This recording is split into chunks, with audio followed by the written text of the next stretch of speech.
question number 1 ছোৱালীয়ে বুছত কিমান সময় আঙুলি মাৰিলে পানী ওলায় উত্তৰ 10 পৰা 15 মিনিট মাৰিলে ওলায় ছোৱালীয়ে আঙুলি মৰাৰ সময়ত তাৰ কথা ভাবি থাকে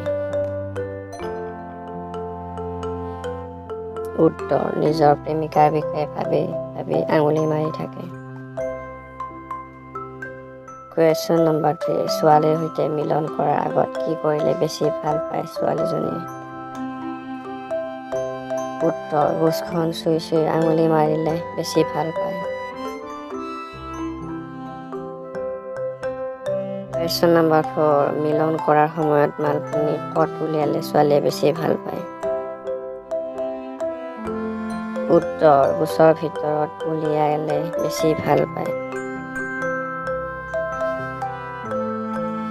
কুৱেশ্যন নম্বৰ 5 কেনেকৈ মিলন কৰিলে ছোৱালীজনীৰ স্তনৰ পৰা গাখীৰ ওলাই পৰে উত্তৰ দুয়োটা ভৰি ওপৰলৈ উঠাই লৈ মিলন কৰিলে